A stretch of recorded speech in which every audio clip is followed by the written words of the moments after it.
નમસ્કાર વિદ્યાર્થી મિત્રો, આજે આપણે ધોરણ 9ની અંદર 11મો પાઠ આવ્યા છે. એમાં એક યાત્રા યભી. એના લેખક છે रामदरस मिश्रा. रामदरस मिश्रा. उनका जन्म है सन 1924. रामदरस मिश्र जी हिंदी साहित्य के प्रथम कोटि के साहित्यकार हैं. आपने कहानियाँ, काव्य एवं उपन्यास आदि क्षेत्रों में अपनी कलम चलाई है. आपके बहुचर्चित उपन्यास हैं जल टूटता हुआ और पानी के प्राचीर. आपकी कविताओं के संग्रह है बेरंग, बेनाम चिट्ठियाँ, पक गई है धूप, जुलूस कहाँ जा रहा है, आम के पत्ते. आपके कहानी संग्रह है खाली घर, बसंत का एक दिन, 61 कहानियाँ तथा मेरी प्रिय कहानियाँ. आम के पत्ते काव्य संग्रह को व्यास सम्मान से सम्मानित किया गया है. आपका हिंदी अकादमी के शिखर सम्मान एवं उत्तर प्रदेश हिंदी संस्थान के भारतवासी पुरस्कार से प्रतिष्ठित किया गया है. एक यात्रा यभी. एक कहानी में रिक्शा वाले से परिचित होने पर उसके जीवन की घटनाओं से नारी के प्रति उसका दृष्टिकोण देखकर तथा जीवन में उतारे गए कर्तव्य बोझ से प्रेरणा प्राप्त होती है. तो स्त्री सम्मान, स्त्री सुरक्षा एवं आत्मीयतापूर्ण संबंधों को खूबी से प्रस्तुत किया गया है जो अत्यंत प्रेरक है. मैं बहुत यात्रा भीरू हूँ. यात्रा भीरू यानी कि यात्रा करने से डरने वाला.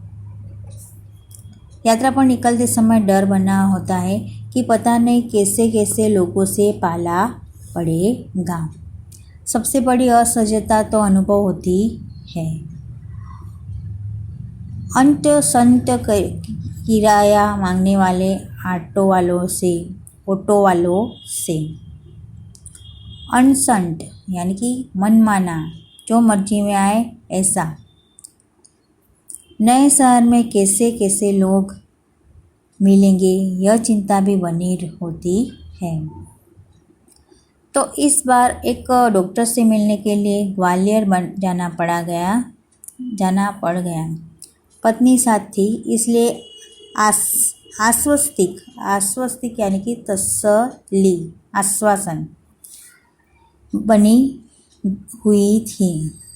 इसीलिए आश्वस्तिक बनी हुई थी એટલે आश्वासन यानी कि तसल्ली बनी हुई है. स्टेशन पर उतरते ही ऑटो वाले ने पीछे पड़ गए. हम चुपचाप आगे बढ़ते रहे. एक नवयुवक ऑटो वाला साथ लग गया. हम कुछ बोले बिना आगे बढ़ते रहे कि उसकी आवाज़ आई, बाबूजी आप आखिर कहीं जाएंगे ही और कोई ऑटो करेंगे ही, तो फिर मेरा ऑटो क्यों नहीं. उसकी जिद और आवाज़ में कुछ ऐसा आकर्षण महसूस हुआ कि मैंने स्वीकृति दे दी. वह प्रेम भरी बातें करता रहा और हमें डॉक्टर के यहाँ पहुँचा दिया. उसके द्वारा बताए वांछित पैसे देकर डॉक्टर के घर की कॉल बेल बजाई. ज्ञात हुआ कि डॉक्टर ने क्लिनिक की जगह बदल दी है. ऑटो वाला बिना हमारे कहे हमारा इंतज़ार कर रहा था. हमें नई जगह पर पहुंचा दिया. मैंने पूछा कितने पैसे दे दूं. बाबूजी जो इच्छा हो दे दीजिए. वैसे डॉक्टर के घर से यहाँ तक का किराया तो अतिरिक्त हो गया ना. उसने पूछा बाबूजी यहाँ से कहाँ जाएंगे? मैंने होटल का नाम बता दिया और कहा, भाई तुम जाओ, यहाँ देर लग सकती है। वह कुछ बोला नहीं। हम डॉक्टर के पास चले गए। घंटा भर बाद निकले तो देखा वह वहीं खड़ा था। अब हमें महसूस होने लगा था कि यह ऑटो वाला कुछ और है। वह हमारे भीतर घर करता गया। होटल पर पहुंचकर उसने पूछा, फिर कब का आओ? यानी आप शहर में घूमने फिरेंगे ना? आपको जहाँ जाना होगा ले चलूँगा। वैसे यहाँ कब तक है? कल शताब्दी से लौटेंगे। तो आपको घुमाने के लिए कब आ जाऊँ? भाई आज तो थके हैं, आराम करेंगे, कल घूमेंगे। ठीक है बाबूजी, यह रहा मेरा मोबाइल नंबर, मुझे फ़ोन करके बुला लीजिएगा। अरे तुमने अपना नाम तो बताया ही नहीं। मोहन। मोहन अच्छा नाम है। दूसरे दिन घूमने का कार्य शुरू हो गया। वह बहुत प्रेम से एक के बाद एक स्थान दिखाता गया। मुझे बाबूजी और पत्नी को अम्मी नाम से संबोधित करता रहा। घूम घुमाकर होटल पर लौटे तो चाय पीने के लिए उसे भी कमरे में बुला लिया। वह बहुत संकोच के साथ आया। संकोच यानी कि झिझक, हिचकिचाहट। चाय पान के साथ हमारी पारिवारिक वार्ता शुरू हो गई। पत्नी ने पूछा, बेटे तुम ग्वालियर के हो?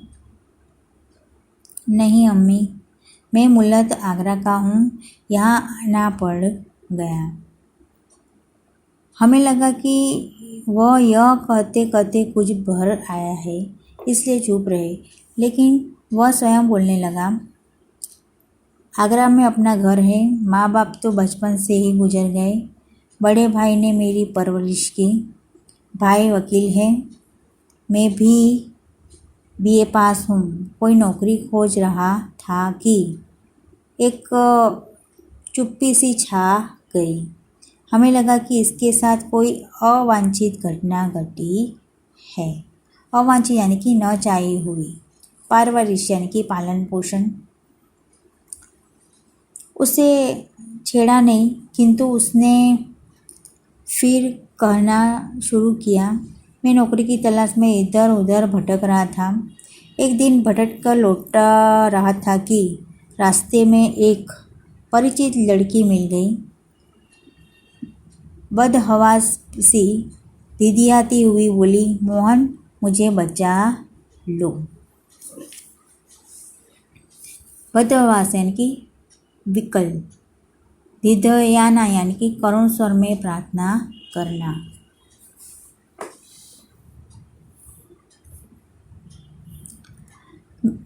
क्यों, क्या हुआ? मेरे माँ बाप एक अधेड़ के हाथ मुझे बेच रहे हैं। अधेड़ यानी कि अधिक उम्र का यानी कि प्रौढ़। मैं कुएं में गिरकर जान दे दूंगी, किंतु उस घुसट अधेड़ के साथ नहीं जाऊंगी। मैं बहुत असमंजस में पड़ गया। असमंजस यानी कि दुविधा। घुसट यानी कि अप्रिय। क्या करूं, कर भी क्या सकता हूं? मुझे लगा कि स्टेशन चलना चाहिए। वहाँ उसे ले गया और थानेदार से हकीकत बयान की। वे कुछ देर सोचते रहे कि क्या किया जा सकता है। हकीकत यानी कि वास्तविकता, सच्चाई। हवालात यानी कि जेल। थानेदार साहब बोले, इसकी FIR लिखकर इसके माँ बाप को हवालात में बंद कर देता, लेकिन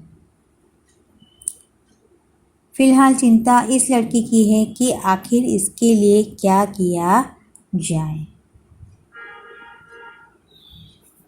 एक छोटी सी चुप्पी के बाद मैं वे एकाएक बोले, तुम्हारी शादी हो गई है? मैंने न में सिर हिलाया। तो बोले, तुम इससे शादी क्यों नहीं कर लेते?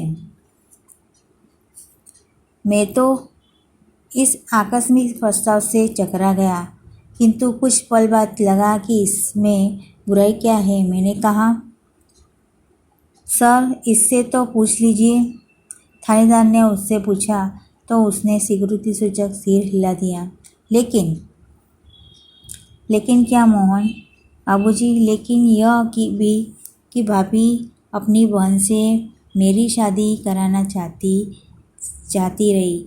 बात तय हो चुकी थी। फिर बाबूजी, मैंने सोचा भाभी जी की बहन से तो कोई भी अच्छा आदमी शादी कर लेगा, वहाँ कोई संकट नहीं है। लेकिन इस लड़की की तो ज़िंदगी खतरे में है। लड़की सुंदर भी है, परिचित भी है, और सबसे अहम बात यह है कि वह संकट में है। इससे विवाह करना प्रीतिकर भी होगा और मानवीय भी। लेकिन फिलहाल यानी कि इस समय आकस्मिक यानी कि अचानक। हाँ, अब समस्या यह है कि विवाह एकदम तो न हो जाएगा। यदि लड़की घर गई तो फिर वह वही बेच दिए जाने का संकट। मैं साथ ले जाऊंगा तो भैया भाभी तो नाराज़ होंगे ही।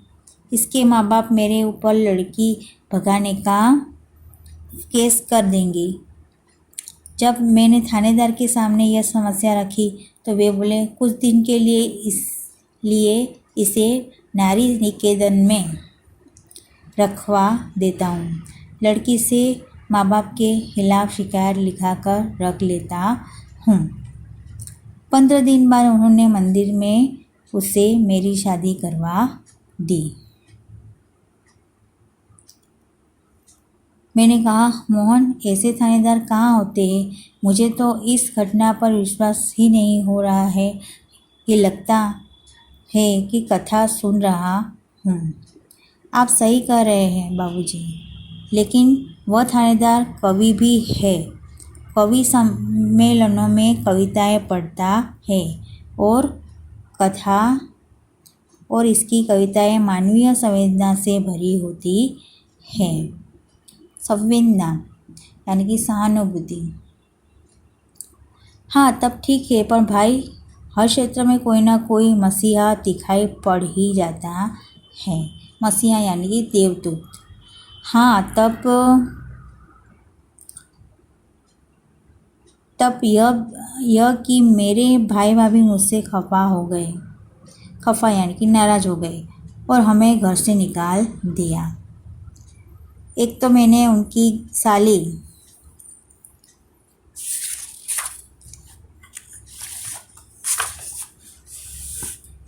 से शादी नहीं की। उनकी साली से शादी नहीं की। दूसरे जिस लड़की से की वह किसी और जाति की है। तो तुम लोग ग्वालियर आ गए? हाँ बाबूजी, आगरा में हमारा निभा होना कठिन था। निभा यानी कि गुजारा, निभा। पराए शहर में भले ही कोई अपनापन न हो, किंतु यह परायापन उस अपनेपन से अच्छा है ना, जो दिन रात अप्रीतिकर व्यवहार बनकर तन मन को उद्विग्न करता रहे। हाँ, सही कह रहे हो। अप्रीतिकर यानी कि जिसमें प्रेम न हो। उद्विग्न यानी कि व्याकुल। दामन यानी कि पल्लू। तो यहाँ कोई नौकरी तो रखी नहीं थी, बस ऑटो का दामन थाम लिया। दामन यानी कि पल्लू, उसी के सहारे चल रहा हूँ। वास्तव में तुम बहुत बड़े हो मोहन। बड़े लोग तो नारी हित में बड़े लेक्चर देते हैं। कविताएं लिखते रहते हैं, किंतु अपने व्यवहार में नहीं उतारते। लेकिन तुमने तो बहुत सहज भाव से एक लड़की को दुर्दशाग्रस्त होने से बचा लिया। दुर्दशाग्रस्त यानी कि बुरी दशा में जो पड़ा है वो, और उसमें और अपने जीवन के साथ उसे सम्मानपूर्वक लगा लिया। बाबूजी, उस कार्य से मुझे भी बहुत संतोष मिला। मैंने तो एक बार उसका उद्धार किया, किंतु वह तो प्रायः मुझे संकटों से उबारती रहती है। उबारना यानी कि बचाना। मोहन की यह कहानी हम पर छा गई और वह हमारे मन में कितना बड़ा हो गया। गाड़ी का समय हो रहा था। मोहन हमें लेकर स्टेशन आ गया। उसे मैं 5 रुपये का नोट देने लगा। वह बोला, रहने दीजिए बाबूजी। अरे, यह तुम्हारा पारिश्रमिक है, कोई दान थोड़े ही दे रहा हूँ। पारिश्रमिक यानी मेहताना।